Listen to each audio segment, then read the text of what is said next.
Hello students, मैं Mohammad Sarfaraz Nawaz commerce की इस ई लर्निंग क्लास में आपका वेलकम करता हूं। आज हम जिस टॉपिक को डिस्कस करेंगे उस टॉपिक का नाम है फिस्कल डेफिसिट। फिस्कल डेफिसिट का कनेक्शन फिस्कल पॉलिसी से है और फिस्कल पॉलिसी को हमने एक सेपरेट अलग से इसको डिस्कस किया है। तो आज की इस क्लास में हम फिस्कल डेफिसिट के बारे में डिस्कस करेंगे। तो फिस्कल डेफिसिट क्या है? फिस्कल डेफिसिट ये दो वर्ड हैं। फिस्कल का मतलब होता है ट्रेजरी। ट्रेजरी का मतलब जहां पर खजाना हो, और डेफिसिट का मतलब होता है कि जहां पर एक्सपेंडिचर ज़्यादा हो और इनकम कम हो। तो फिस्कल डेफिसिट का क्या मतलब हुआ? फिस्कल डेफिसिट का मतलब ये हुआ कि ऐसा खजाना जहां पर एक्सपेंडिचर ज़्यादा है और इनकम कम है। और आज के इस दौर में ट्रेजर किसके पास है? राजा महाराजाओं का दौर तो नहीं रहा। गवर्नमेंट के पास जो फंड्स होते हैं, पैसा होता है, उसको हम फिस्कल कह सकते हैं। तो फिस्कल डेफिसिट एक ऐसा मामला है जहां पर गवर्नमेंट एक्सेस अमाउंट खर्च कर देती है, ज़्यादा अमाउंट खर्च कर देती है, और जितना गवर्नमेंट के पास रेवेन्यू होता है, इनकम होती है, उससे कहीं ज़्यादा वो खर्च कर देती है, स्पेंड कर देती है। तो यहाँ पर गवर्नमेंट क्या कर रही है? स्पेंडिंग कर रही है, ज़्यादा स्पेंडिंग कर रही है। उसके जितने सोर्सेस हैं रेवेन्यू के, उससे ज़्यादा वो स्पेंड कर रही है। गवर्नमेंट के इनकम जनरेट करने के बहुत सारे अदर सोर्सेस होते हैं, उनमें से एक टैक्स कलेक्शन होता है। तो फिस्कल डेफिसिट में गवर्नमेंट अपने रेवेन्यू से ज़्यादा एक्सेस स्पेंडिंग कर देती है। अब सवाल ये पैदा होता है कि जब गवर्नमेंट के पास फंड्स नहीं हैं, पैसे नहीं हैं, तो गवर्नमेंट क्यों स्पेंड कर रही है? गवर्नमेंट के पास चाहे फंड्स हो या ना हो, उसको हर हाल में प्रोजेक्ट्स को कंप्लीट करना होता है, इंफ्रास्ट्रक्चर में इन्वेस्टमेंट करना होता है, ताकि कंट्री की इकोनॉमिक ग्रोथ आगे बढ़ सके। और ऐसे प्रोजेक्ट्स जिसमें कंट्री का डेवलपमेंट हो रहा है, तो गवर्नमेंट वहाँ पर अपने रेवेन्यू से ज़्यादा एक्सेस स्पेंडिंग कर रही है, तो उसको क्या कहा जाएगा? उसको हेल्दी फिस्कल डेफिसिट कहा जाएगा, क्योंकि कंट्री की तरक्की भी ज़रूरी होती है।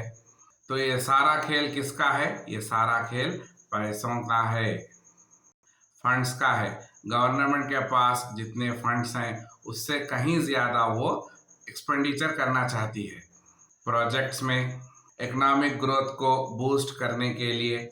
और जब इकोनॉमी में रिसेशन आता है, तो ये फिस्कल डेफिसिट काम आता है। तो बहरहाल गवर्नमेंट को स्पेंडिंग करना ही होता है। गवर्नमेंट के पास टोटल रिसीट्स होते हैं। टोटल रिसीट्स का मतलब टोटल इनकम होती है। और गवर्नमेंट के पास टोटल एक्सपेंडिचर भी होता है कि कितना पैसा आ रहा है और कितना खर्च हो रहा है। टोटल रिसीट्स और टोटल एक्सपेंडिचर का जो डिफरेंस है, उस डिफरेंस को जब टोटल एक्सपेंडिचर बढ़ जाए और टोटल रेवेन्यू कम हो जाए, तो उस डिफरेंस को हम क्या कहेंगे? उस डिफरेंस को हम फिस्कल डेफिसिट कहेंगे। और गवर्नमेंट के जो टोटल एक्सपेंडिचर्स होते हैं, उसमें गवर्नमेंट के बारोइंग्स भी होते हैं। गवर्नमेंट ने कहीं से उधार लिया होता है, कहीं से क्रेडिट लिया होता है। उन टोटल एक्सपेंडिचर्स में से उन बारोइंग्स को एक्सक्लूड कर दिया जाएगा, माइनस कर दिया जाएगा, निकाल दिया जाएगा। और जो टोटल एक्सपेंडिचर है वो कम है और टोटल रेवेन्यू जो है उससे भी कम है, तो उस डिफरेंस को हम फिस्कल डेफिसिट कहेंगे। क्या आप जानते हैं कि इस साल का फिस्कल डेफिसिट कितना है इंडिया का? मार्च 2023 के लिए इस साल का इंडिया का जो फिस्कल डेफिसिट है 16,61,000 करोड़ या फिर 6.4% ऑफ जीडीपी होता है। तो देखा आपने इंडिया को कितना कर्जा है, कितना इंडिया डेफिसिट में चल रहा है। फिस्कल डेफिसिट का जीडीपी से बहुत गहरा रिलेशन है।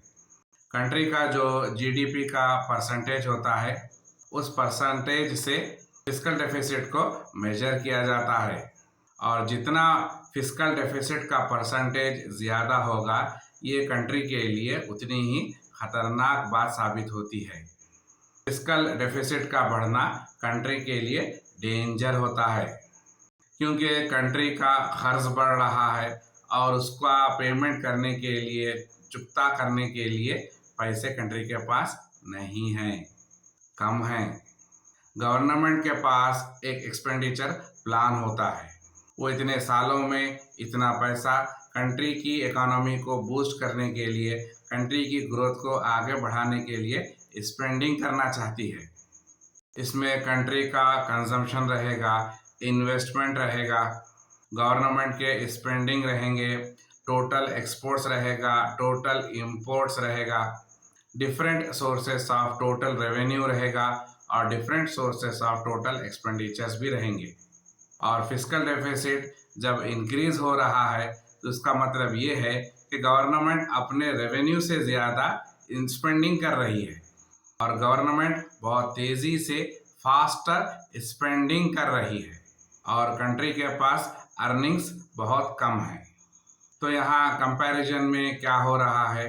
कंपैरिजन में यहाँ पर अर्निंग्स कम है और गवर्नमेंट की स्पेंडिंग ज़्यादा है। अब ये गवर्नमेंट जो स्पेंडिंग कर रही है, इसके लिए फंड्स चाहिए, फाइनेंस चाहिए, तो कहाँ से आएगा जबकि उसके टोटल रेवेन्यू कम है? तो गवर्नमेंट यहाँ पर डेट बारो करती है, कर्ज लेती है फ्रॉम डिफरेंट सोर्सेस। और अगर हम सिंपल टर्म्स में फिस्कल डेफिसिट की बात करेंगे तो फिस्कल डेफिसिट का मतलब borrowings and liabilities of the government हैं। गवर्नमेंट के जितने कर्जे हैं, डेट्स हैं, लायबिलिटीज हैं, वही क्या है? फिस्कल डेफिसिट है। गवर्नमेंट की जो इनकम हो रही है उसमें क्या हो रहा है? उसमें शॉर्टफॉल हो रहा है, और उसके स्पेंडिंग बढ़ रहे हैं। तो इन दोनों को अगर कंपेयर किया जाए तो यहाँ पर स्पेंडिंग ज़्यादा है और इनकम कम है, शॉर्टफॉल है। फिस्कल डेफिसिट बढ़ गया है बोलकर गवर्नमेंट अपने प्रोजेक्ट्स को नहीं रोक सकती, उसको हर हाल में अपने प्रोजेक्ट्स को कंप्लीट करना होता है। गवर्नमेंट के कई सारे स्कीम्स होते हैं, प्रोजेक्ट्स होते हैं जो इकोनॉमी की ग्रोथ में बहुत हेल्पफुल होते हैं। तो गवर्नमेंट क्या करेगी? गवर्नमेंट कर्जा लेगी और ये सारे काम करेगी।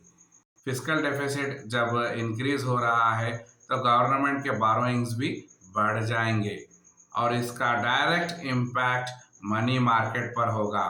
मनी मार्केट में जो अवेलेबिलिटी ऑफ फंड्स होते हैं वो रिड्यूस हो जाएंगे, और जब गवर्नमेंट मनी मार्केट से कर्ज ले रही है तो मार्केट में पैसे का कैश क्रंच हो जाएगा, इकोनॉमी में मनी फ्लो स्मूथली नहीं होगी, और जब इकोनॉमी में मनी सप्लाई कम होगी तो इसका सीधा असर बैंकिंग सिस्टम पर पड़ेगा। तो बैंकिंग सिस्टम यहाँ पर क्या करेगा?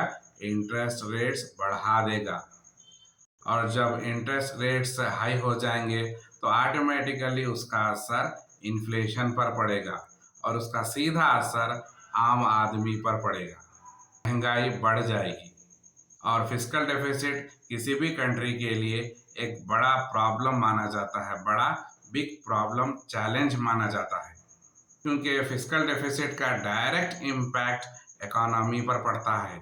गवर्नमेंट के बारोइंग्स बढ़ जाते हैं, कंट्री का जो कैपिटल स्ट्रक्चर है मैनिपुलेट हो जाता है, इंटरेस्ट रेट्स बढ़ जाते हैं, कंट्री के जो नेट एक्सपोर्ट्स हैं वो डिक्रीज हो जाते हैं, और इन सब की भरपाई कहाँ से की जाएगी? टैक्स रेट को बढ़ा दिया जाएगा, टैक्सेशन से इसकी रिकवरी करना शुरू करेंगे, और जब टैक्स रेट को बढ़ा दिया जाता है तो ऑटोमेटिकली इन्फ्लेशन बढ़ जाता है। तो किसी भी कंट्री के लिए फिस्कल डेफिसिट एक बहुत बड़ा बिग प्रॉब्लम है, बहुत बड़ा चैलेंज है। तो समझ में आ रहा है फिस्कल डेफिसिट क्या होता है? तो अब ये सवाल पैदा होता है कि फिस्कल डेफिसिट क्यों बढ़ता है, उसके क्या रीजंस है, क्या हम उसको कंट्रोल नहीं कर सकते? फिस्कल डेफिसिट बढ़ने के कई सारे रीजंस हैं, जिसको कंट्रोल करना एक डिफ़िकल्ट काम होता है कंट्री के लिए। गवर्नमेंट चलाने के लिए, अपने प्रोजेक्ट्स को फंडिंग करने के लिए अगर गवर्नमेंट के पास पैसा नहीं है तो गवर्नमेंट बारो करती है, कर्ज लेती है। और कर्ज जब लिया जाता है तो फ्री में नहीं होता, उसके लिए गवर्नमेंट को इंटरेस्ट पे करना पड़ेगा। और कंट्री का जो टोटल रेवेन्यू होता है वो ज़्यादातर इंटरेस्ट पे करने में चला जाता है। जो कर्जा लिया गया है, लोन लिया गया है, जो अमाउंट बारो किया गया है वो तो वैसे ही रहेगा, मगर उसके ऊपर जो इंटरेस्ट है उसको पे करते रहना होगा। फिस्कल डेफिसिट का ये बहुत बड़ा रीज़न है, इंटरेस्ट के लिए पैसा पे करना होता है। और गवर्नमेंट के जो पब्लिक सेक्टर यूनिट्स होते हैं वो उनका परफॉर्मेंस पुअर रहता है, वो up to the mark perform नहीं कर रहे हैं, इनकम जनरेट नहीं हो रही है। पब्लिक सेक्टर यूनिट्स लॉसेस में जा रहे हैं, उनको बंद भी नहीं किया जा सकता, उनको चलाना ही पड़ता है।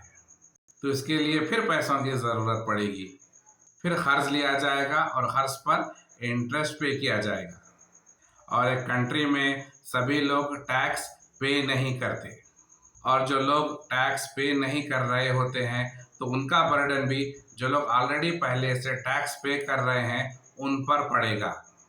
टैक्स पे नहीं करने की वजह से गवर्नमेंट के पास रेवेन्यूज कम आते हैं, तो ये भी एक रीज़न है फिस्कल डेफिसिट का। गवर्नमेंट कई चीज़ों पर सब्सिडी देती है, स्कॉलरशिप प्रोग्राम्स चलाती है, वेलफेयर स्कीम्स चलाती है, और डिफेंस में भी बहुत ज़्यादा एक्सपेंडिचर होता है।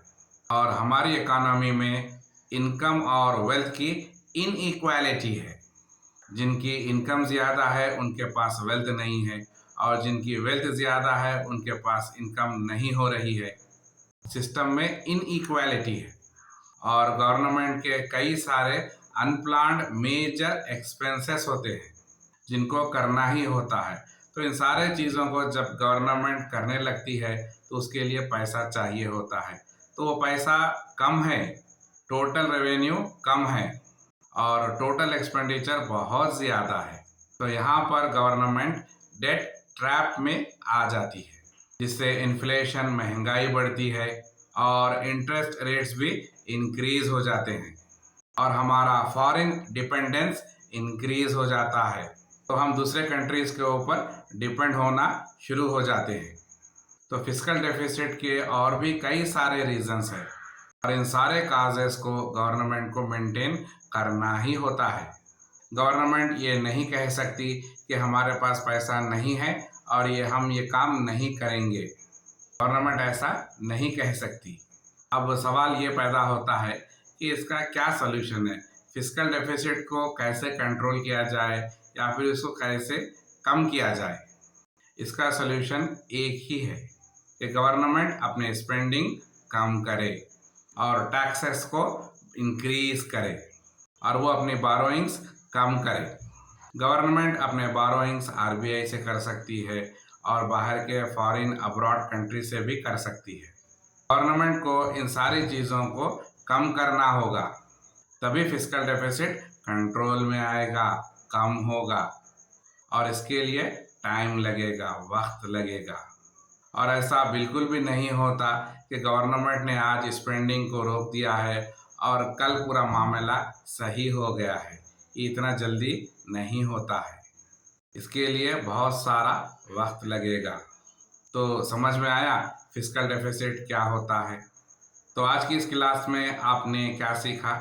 आज की इस क्लास में आपने सीखा कि फिस्कल डेफिसिट क्या होता है और क्या रीज़न से वो बढ़ता है, और किन रीज़न से उनको कम किया जा सकता है, कंट्रोल किया जा सकता है, और इकोनॉमी पर फिस्कल डेफिसिट का क्या असर पड़ता है, इन्फ्लेशन पर उसका कैसा असर पड़ता है। इन सारी बातों को आज हमने आज की इस क्लास में डिस्कस किया है। आई होप कि आपको आज की ये क्लास समझ में आई होगी। तो हमारी इस क्लास को यहीं पर रोकते हैं और मिलते हैं अपनी नेक्स्ट क्लास में। तब तक के लिए अपना ख्याल रखिए और अपग्रेड होते रहिए और हर रोज़ कुछ नया सीखिए। क्योंकि आने वाला दौर बहुत ही चैलेंजिंग है। Thank you.